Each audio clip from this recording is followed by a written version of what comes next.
Kita ulang kembali sejumlah berita pilihan dari Bali.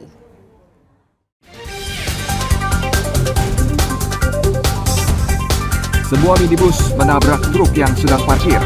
1 penumpang tewas.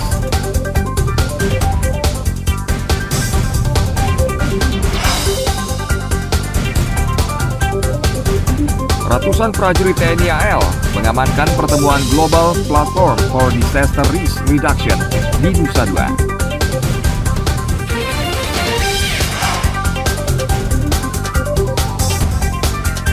Kebakaran 3 ruko di lingkungan Gunakso Bangli mewarnai rangkuman peristiwa sepekan minggu ini.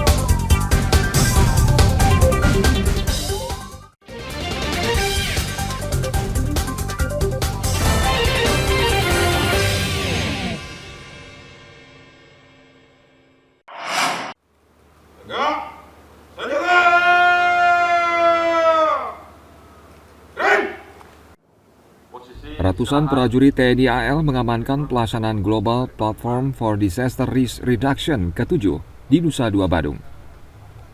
550 prajurit yang terdiri dari personel KRI Sultan Hasanuddin disiagakan untuk pengamanan perairan Nusa Dua.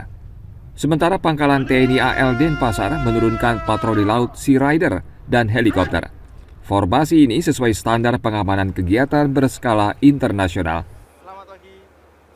Kalau keseluruhan kurang lebih ada 550-an. Baik unsur KRI, yaitu KRI dari KRI Sultan Hasanuddin, KRI Keris, KRI Surabaya, kemudian dari Lanal Denpasar, dan juga personel dari heli. Kesemuanya ini semua sudah sesuai dengan apa yang kita laksanakan dan sesuai dengan pengawakan yang sudah ditentukan. Bentuk pengamanannya karena kita adalah melaksanakan pengamanan di laut, maka kita akan mengcover area di mana tempat pelaksanaan GDPRR ke-7 ini dilaksanakan.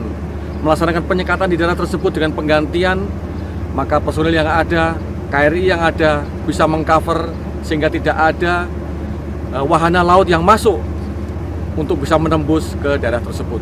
Sedangkan yang di pangkalan kita akan menyisir daerah-daerah mana, area-area mana yang bisa mungkin dimasuki untuk menuju ke tempat acara diselenggarakan.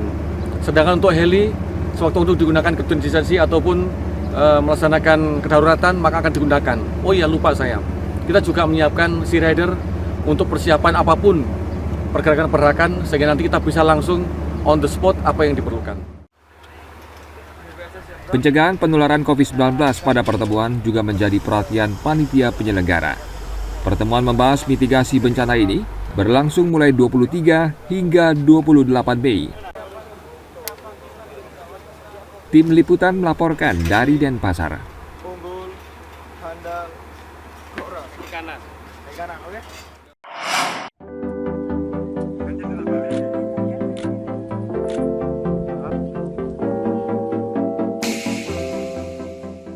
Objek wisata di Bali terus berinovasi untuk menarik kunjungan wisatawan. Salah satunya, objek wisata Garuda Wisnu Kencana di Desa Ungasan, Kuta Selatan, Badung. Tempat ini menawarkan sensasi melihat pemandangan Bali dari ketinggian 88 meter. Sebelum naik ke lantai 23, pengunjung harus membeli paket khusus. Jumlah pengunjung yang bisa naik maksimal 15 orang setiap 30 menit sekali. Selama berada di lantai 23, wisatawan bisa melihat keindahan Pulau Bali dari ketinggian. Wisatawan juga mendapat penjelasan tentang sejarah patung GWK yang menjadi patung terbesar di dunia.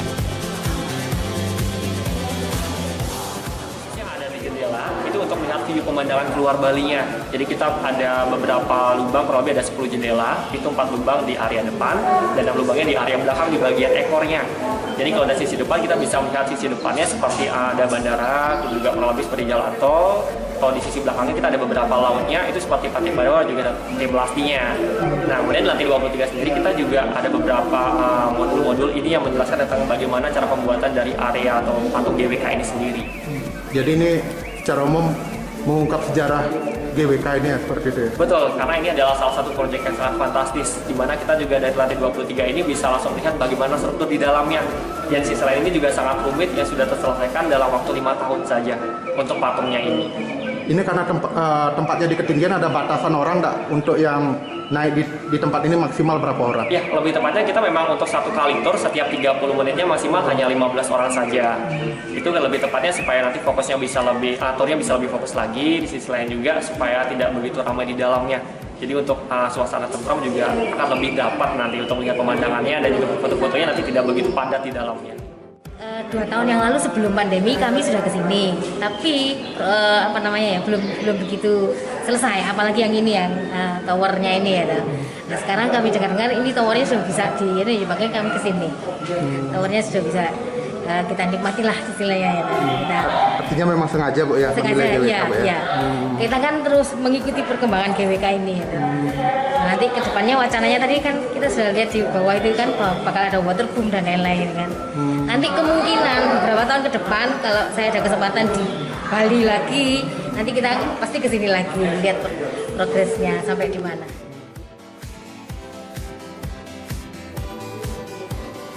Kunjungan wisatawan ke tempat ini terus meningkat, terutama saat akhir pekan. Objek wisata ini akan menjadi lokasi yang didatangi pemimpin negara saat KTT G20 di Bali November mendatang. Tim Liputan melaporkan dari Bandung.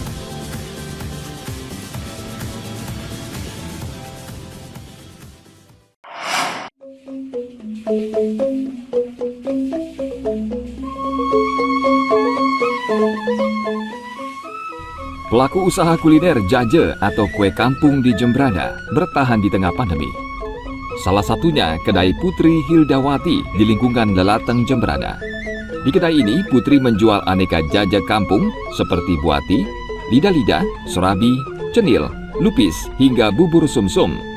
Satu porsi jaja kampung dijual Rp5.000.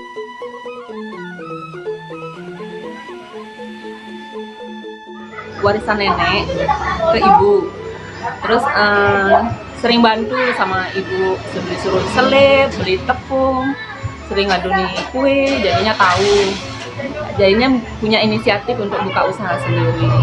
Pertama kecil dulu, belum ada etalase, kita pajang di atas meja, itu lama kelamaan ya alhamdulillah mulai berkembang.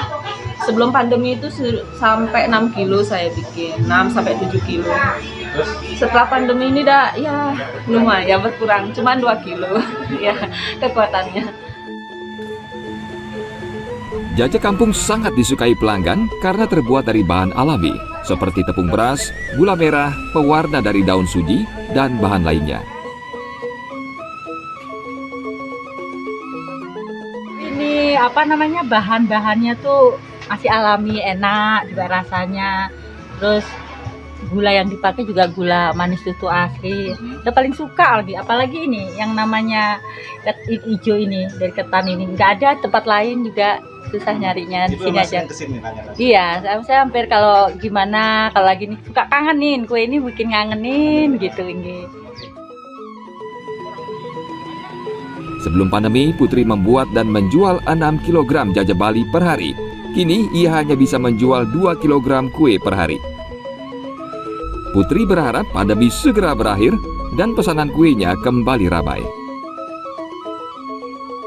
Tim Liputan melaporkan dari Jembrana.